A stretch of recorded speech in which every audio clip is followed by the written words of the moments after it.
Lorsque les pommes de terre coupées en morceaux commencent à frire, ajoutez une cuillère à soupe de farine de blé. Remuez pour bien mélanger la farine aux pommes de terre.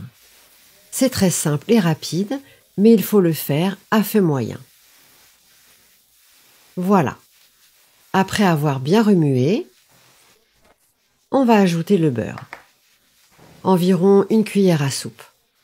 Vous allez voir, le beurre fond très vite. Remuez à l'aide de votre spatule en soulevant les morceaux de pommes de terre pour qu'ils dorent bien de tous les côtés. Comme ça. Ajoutez maintenant une bonne quantité de lait pour bien remplir votre poêle en recouvrant toutes les pommes de terre. Car les pommes de terre vont cuire dans le lait. Couvrir et laisser cuire quelques minutes. Retirez le couvercle et vous voyez, le lait et la farine de blé ont fait une belle sauce. Maintenant, on va ajouter du sel, une cuillère à café.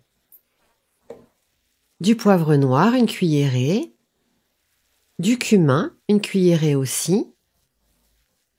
Et on va ajouter du romarin. Voilà. Remuez pour bien mélanger les épices, mais délicatement pour ne pas écraser les pommes de terre. Le goût va vous surprendre. Faites cette recette à la maison. Vous verrez.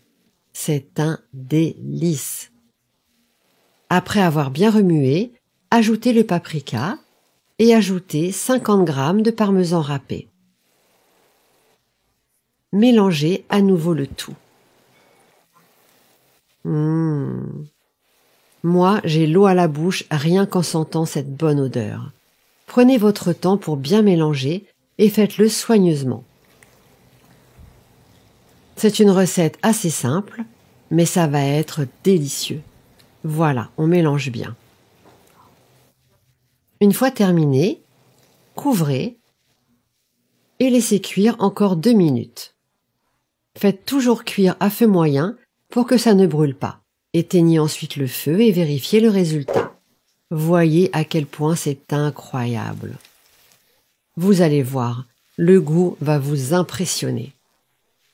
Bon, maintenant, vous pouvez servir votre préparation directement dans une assiette ou dans un plat.